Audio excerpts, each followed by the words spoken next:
Hey everybody, welcome once again to Capri's Social Network, aka Cap Social Network. So there's a well-known fact, or it's a well-known fact that Black American women, not all of them, but quite a bit, are into quote unquote bad boys or toxic and dysfunctional men. With that being said, I want to show 4 different examples and clips courtesy of the social media app TikTok to prove how it's not only Black American women that are into the quote unquote bad boys, the toxic type of men, the dysfunctional men that's usually, if not verbally abusive towards their women, physically abusive, but women seeing this for some strange reason deeply in love with. Anyway, and without further ado, here are the 4 clips. With that being said, after I'm done showing all 4 clips, I'm going to give more feedback pertaining to this here topic. So stay tuned, guys. So you know how they say your first healthy relationship after a toxic one is the hardest one? All I've known is toxic relationships with men, and if they weren't toxic, I would create scenarios that would make them toxic because I had issues, which I have since rectified with therapy, effective communication, boundaries, and just generally loving myself more. I told her that this relationship just feels boring, and she said, why? Because you're not getting cheated on and lied to and manipulated and put down and treated like a piece of garbage every week? Maybe your chemicals are finally not having to do mental gymnastics on a consistent basis, and that's why it feels boring. Because in reality, you're treated better than any other relationship you've ever been in. And the only thing that's missing is the chaos. It's not meant for you, the harder it is to leave. However, I do believe that if you're not meant to be with someone, life will make it so difficult for you to be with them. So that's why, like, the concept of toxic relationships, now that I'm like a 27-year-old womb, I'm like, wow, I can't believe I put up with all that shit. I can't believe I was trying to make my life work with this person while they were like fucking against me. And so was the world. Like, I was literally having allergic reactions to nothing, but I believe stress. Like, it's but like, look at what was happening to my face while I was in a toxic relationship. Like, I can't make it up. Watching the girl you like get attached to toxic men, you might want to listen up. Today, we're talking about why women love toxic men. Whew, I'm gonna need it. Now, the obvious is that we want to change them. Think of that one thing you were never able to achieve in life.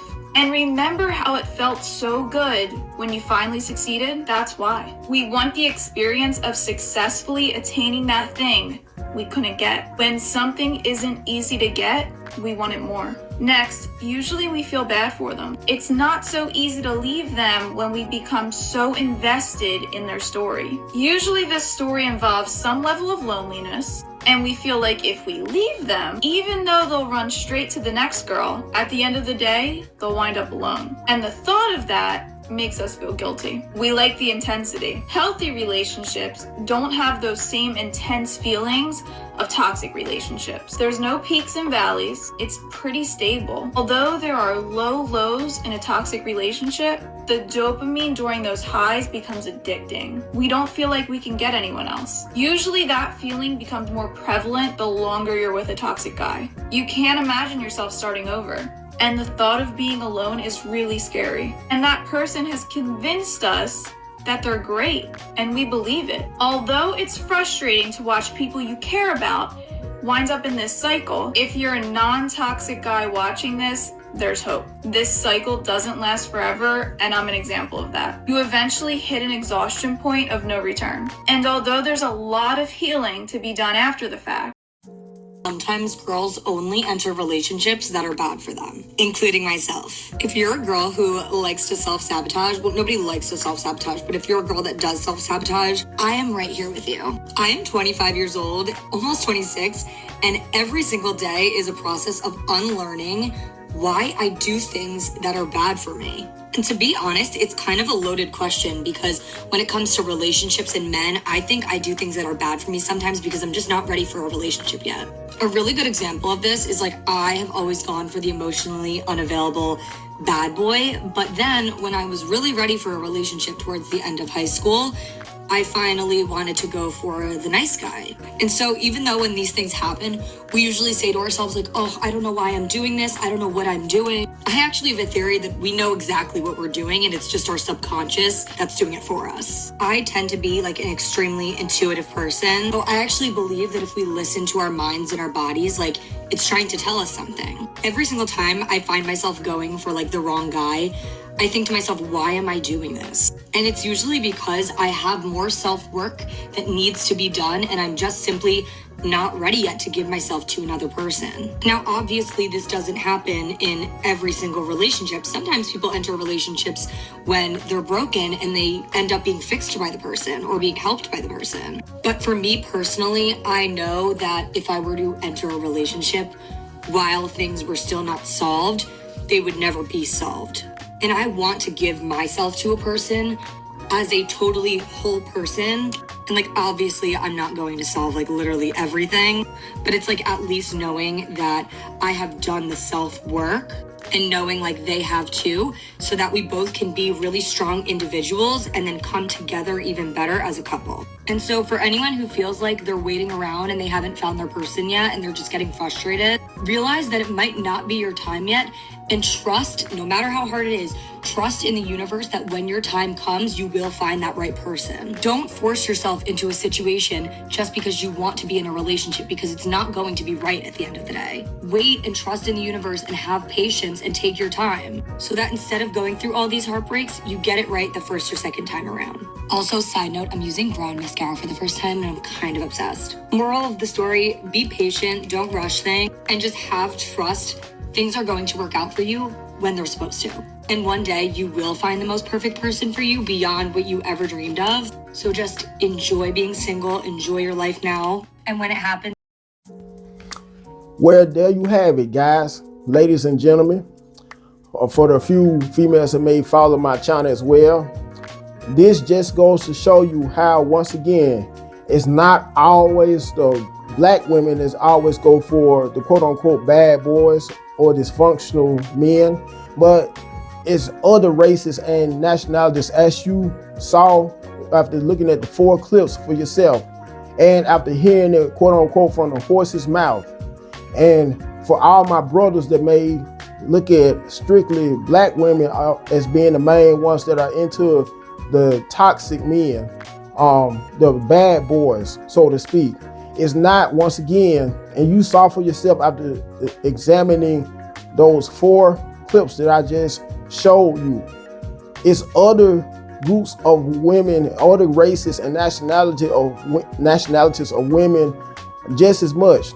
And that also brings to mind how this one particular coworker of mine, a black guy also, who happens to be in his mid-20s, told me one time, because he's the type of black guy who grew up around white people throughout pretty much his whole entire life, though, as he was younger.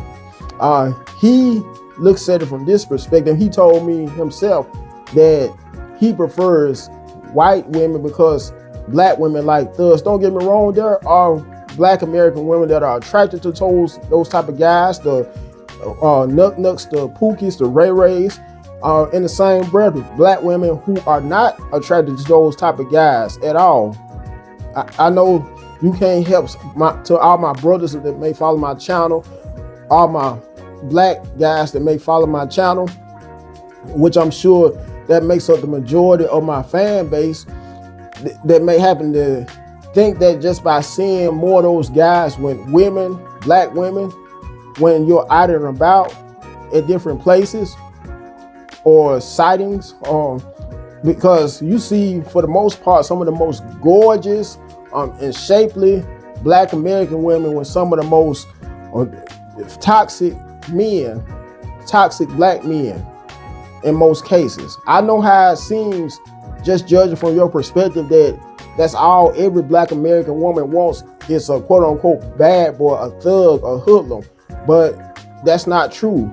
And this here, the 4 clips I showed you earlier, are proof of how it's not just the black American women. For the black American women that are strictly into those type of guys and dysfunctional and toxic men, it's other nationality and groups of women who are as well, for all you brothers that may look at the grass as being greener, much greener on the other side, so to speak, by strictly going for other nationalities of women, just because you may have approached lots of black women only to get shot down, so to speak, or rejected due to you not being hood enough or not having enough swag.